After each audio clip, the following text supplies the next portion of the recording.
ini anak-anak ya. Iya, Alhamdulillah. alhamdulillah ya. Iya.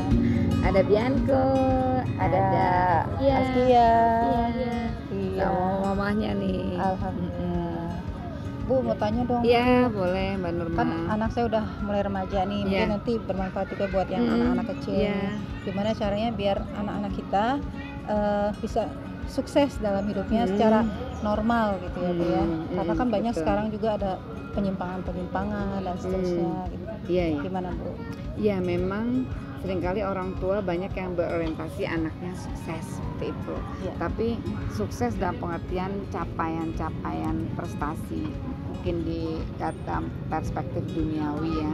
Tapi kemudian mengalami penyimpangan kepribadian, kemudian juga bahkan melakukan mungkin pelanggaran-pelanggaran. Jadi bisa jadi juara kelas, bisa jadi lulus universitas dengan cum laude, dapat pekerjaan yang baik, tapi kemudian bermasalah secara sosial atau istilahnya menjadi difficult person, orang yang sulit, bahkan lebih jauh dari itu melakukan tadi hal-hal yang merugikan secara sosial. Nah, ini yang perlu kita perhatikan. Jadi Profesor Dr. Enoh Markom, beliau guru besar psikologi UI, melakukan penelitian nih terhadap 200 orang sukses di Indonesia. Orang sukses di berbagai bidang ya, tapi orang sukses dalam pengertian juga normal kepribadiannya, tidak melakukan hal-hal yang merugikan secara sosial seperti itu di bidang politik, di bidang bisnis, akademis ya. Nah, ternyata kemudian temuan penelitiannya itu memperlihatkan ada kesamaan dalam pola asuh. Sehingga kesimpulannya Prof. Enoh, orang-orang sukses ini adalah orang-orang yang dibesarkan dengan pola asuh yang baik, dengan pola asuh yang positif. Ada 5 aspek dalam pola asuh ya, yang diteliti oleh Prof. Enoh. Hasil temuan penelitian terhadap 200 orang sukses, bukan main-main nih jumlahnya ya. Mbak Nurma, Mbak Lela, Mbak Leni. Yang pertama adalah cinta. Kita mungkin nggak menyangka cinta, kayaknya itu suatu hal yang sudah automatically gitu, orang tua mencintai anak.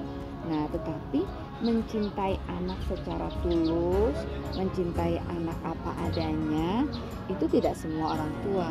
Jadi banyak yang mencintai jika anak itu bisa dibanggakan, bisa menjadi alat untuk menaikkan prestise gitu ya, untuk berbangga-banggaan. Kemudian katakanlah anak ini kemudian bisa memberikan mungkin kontribusi ya dalam banyak hal kepada keluarga, baru dia mencintai anaknya itu atau menghargai anaknya. Yang kedua, kasih sayang. Wah, tadi cinta, sekarang kasih sayang. Apa bedanya nih? Ya, beda. Cinta itu sesuatu yang sifatnya lebih abstrak ya, lebih tidak kesat mata, sesuatu yang lebih katakanlah sifatnya terasakan tapi belum tentu terlihat. Tetapi kasih sayang adalah refleksi cinta. Makanya Rasulullah SAW ketika menciumi cucunya, lalu sahabat Nabi Aqra bin Habis mengatakan, aku punya anak 10, aku punya cucu banyak, tapi tidak ada satupun yang kuciumi.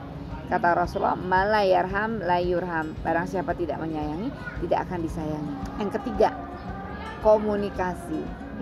Kayaknya klise, tapi kenyataannya dengan apalagi di era kemajuan informasi seperti ini, era informasi, era digital, banyak orang-orang yang lebih sibuk dengan gadgetnya ya, lebih sibuk dengan katakanlah, jadi istilahnya seperti mendekatkan yang jauh tapi menjauhkan yang dekat. Kadang-kadang kita menjadi sulit untuk berkomunikasi karena masing-masing sibuk dengan alat telekomunikasinya seperti itu ya. Sekarang sudah tidak ada lagi orang kirim kartu pos, sudah tidak ada, hampir tidak ada lagi orang yang berkirim surat ya.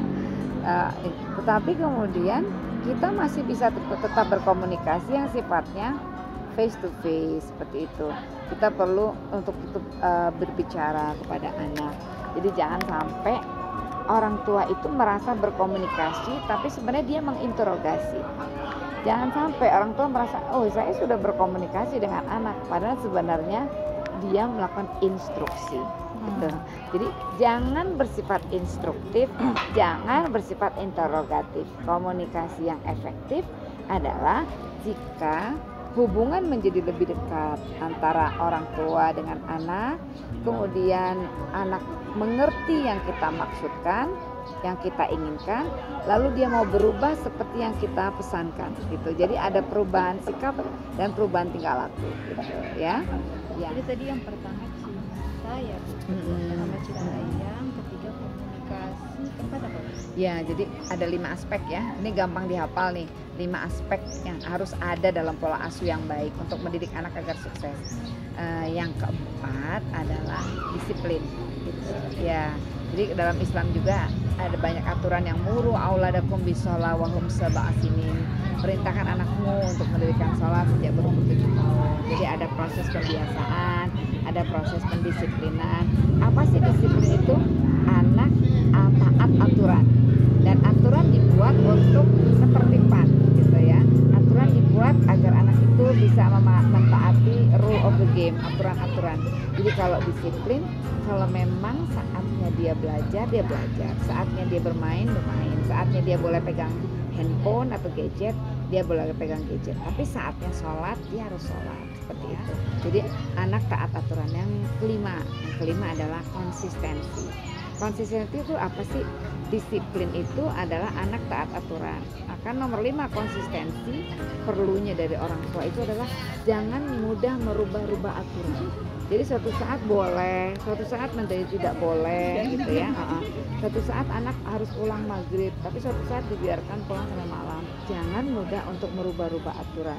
Yaitu katakanlah karena masalah mood yang berubah, atau katakanlah masalah ya tiba-tiba saja ibunya kemudian tidak tega, jadi kemudian aturannya boleh diubah.